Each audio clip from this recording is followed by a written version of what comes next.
না না আসলে ব্যাপার হচ্ছে এই যে ঘরানা যে এই যে জিনিসগুলো দেখলাম আমরা এগুলো হচ্ছে পুরনো জমিদারি কায়দা এবং এগুলোকে একসময় বলা হতো জমিদাররা এগুলো করতো তাদের প্রজাদেরকে ভয়ে ভীতি তৈরি করার জন্য।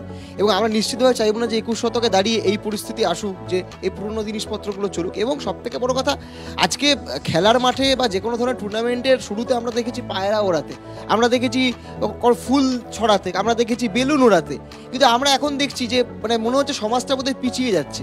মানে আজ থেকে 100 বছর আগে যা হতো সে 100 বছর পরে আজকে সভ্য সমাজে যদি এগুলো হয়ে থাকে, এখানে আসলে ব্যাপারটা হয়ে যাচ্ছে কি বুলেটের উপর দাঁড়িয়ে রয়েছে বাংলা।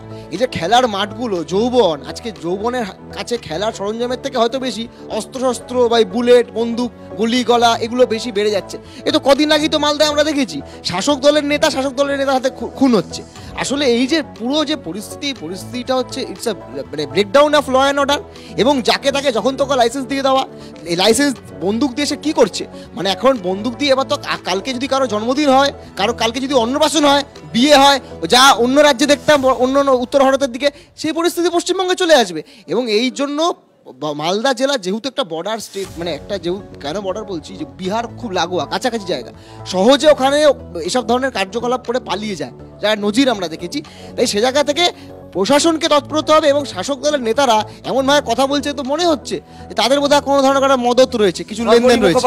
বিজেপির শাসক দলকে ছেড়ে দেওয়ার কথা নয়, যারা সরকারে রয়েছে তাদের তো দায়িত্ব বেশি। এবং শাসক দল মানে তো তার সার্বিকভাবে তার একটা দায়িত্ব, তার প্রশাসন চালানো এবং ল অ্যান্ড অর্ডার মেনটেন করার জায়গা থাকে। তো আমরা তো এটা আজকের ঘটনা নয়, এটা একটা নজির মানে তৈরি হচ্ছে বোধহয় মালদাতে, দীর্ঘদিন ধরে দেখা যাচ্ছে যে একাধিক অসামাজিক কাজ। এবং তুমি যদি দেখো ভালো করে, এই যে যেহেতু খেলার মাঠের প্রসঙ্গ এখানে আসছে, দেখবে ক্লাবগুলোকে 2 লক্ষ টাকা 1.5 লক্ষ টাকা মাঝে মাঝে দেওয়া হয়। কিন্তু তুমি ক্লাবগুলো যদি যাও, যদি খোঁজ না, আমি দলমত নির্বিশেষে বলছি, সকলের কাছে আহ্বান করব, অধিকাংশ ক্লাবে সরঞ্জাম নেই। মানে ক্লাবে তো ফুটবল ক্রিকেট বা খেলার জিনিসপত্র থাকার কথা, ক্লাবে যে যৌবন, যে যুব সমাজকে খেলায় অনুপ্রাণিত করার জন্য সেই টাকায় কি কেনা হচ্ছে সেটাই তো বলার চেষ্টা করছি। বাকিরা বুঝতে পারছে যারা ক্যামেরার পিছনে রয়েছেন। আমি বলছি টাকা দেওয়ার থেকে যদি সরঞ্জাম দেওয়া হতো, জিনিস দেওয়া হতো। অত্যন্ত গুরুত্বপূর্ণ ইঙ্গিত, মানে সেই টাকা আমার ইঙ্গিত যারা বোঝায় তারা বুঝতে পারছে আমি কি বলতে চাইছি। অনির্বাণ বন্দ্যোপাধ্যায় উনি বলছেন সেই টাকায় এমন জিনিস কেনা হচ্ছে যেগুলো কোট আন কোট অসামাজিক, এবং সেগুলো যৌবনকে ব্যবহার করা। এরকম উড়ো দাবি করে এরকম বিরোধিতার কোনো মানে নেই। কারণ এরকম আমি দেখাতে পারি 5টা ক্লাব যেখানে ফুটবল কেনা হয়েছে, জিম বানানো হয়েছে। আবার ও সব ক্লাবে হয় না, আবার ও একটা হয় না, বলতে পারছে না যে কি কেনা হয়। ক্লাব রয়েছে ক্লাবগুলোকে ব্যবহার হয়।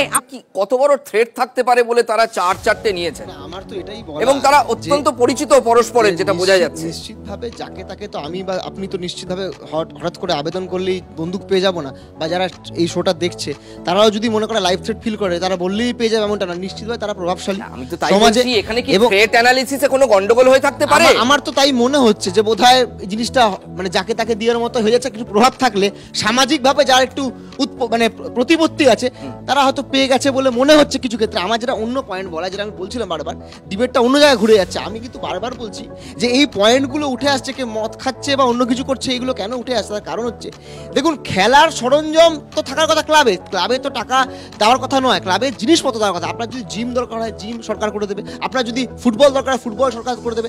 তো ক্লাবকে নিশ্চিতভাবে নির্বাচনের আগে বা নির্বাচনের কাজে ব্যবহার করার জন্য কি ক্যাশ টাকা পাঠিয়ে দেওয়া হয়? এগুলো বলে এই বন্দুকগুলো ক্লাবের নামে অ্যালটেড হয় নাকি? সেটা বলছি না, আমি বলছি এই সামগ্রিক যে পরিস্থিতিটা তৈরি হয়েছে, এই যে আজকে আমরা কি দেখলাম, খেলার মাঠে খেলার অনুষ্ঠানে বন্দুক দিয়ে গুলি চালানো হচ্ছে, যেটা বারবার উঠে আসছে। কোন রাজনৈতিক দল করেছে না করেছে আমি এই আলোচনা, দাদা এই আলোচনা আসছি না, কিন্তু আমি তো আবারও বলছি যে এখানে সিপিএম কংগ্রেস তৃণমূল বিজেপি